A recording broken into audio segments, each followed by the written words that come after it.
আসসালামু আলাইকুম। আশা করি আপনারা সবাই ভালো আছেন। আলহামদুলিল্লাহ, আপনাদের দোয়া আমরাও ভালো আছি, কিন্তু মনের দিক দিয়ে একটুও ভালো নেই। কারণ হচ্ছে গিয়ে ঈদের দিন আমাদের ক্লাস, কাজ, পড়াশোনা আমাদের বন্ধ নেই। তো ঈদের দিন আমরা ছোটো একটা আয়োজন করেছি।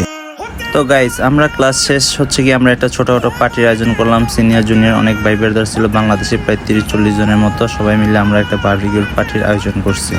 তো আলহামদুলিল্লাহ, আমরা এত মানুষ ছিলাম যে আমার কাছে একটু মনে হয় নাই যে আমি দেশের বাইরে আছি। মনে হচ্ছে কি আমি বাংলাদেশের মধ্যে আছি। বাংলাদেশের সকল ভাই ব্রাদার একসাথে আমরা একটা আয়োজন করতেছিলাম। আমার কাছে একটু ফিল হয় নাই যে আমি দেশের বাইরে আছি।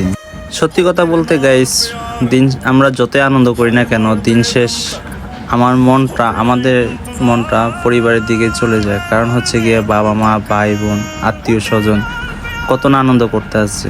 জানি না তারা কতটুকু আনন্দ করতে আছে, কিন্তু সত্যি কথা বলতে আমার আম্মু খুব কান্না করছিল কালকে। আমি যখন আম্মুকে ফোন দিয়েছিলাম কাজ থেকে বের হয়ে, তখন আম্মা কান্না করতেছিল। কারণ আমি ঈদের নামাজ পর্যন্ত পড়তে পারি নাই। কি বলবো আপনাদেরকে, কি কারণে পড়তে পারি নাই? কারণ আমার কাজ শেষ হয়েছে সকাল 10টা বাজে। আমি ছুটি চাইছিলাম কিন্তু ছুটি দেয় নাই। দিন শেষ আমরা প্রবাসী। কারণ হচ্ছে কি আমাদের আনন্দ বলতে কিছু নাই। কি বলবো। আসসালামু আলাইকুম।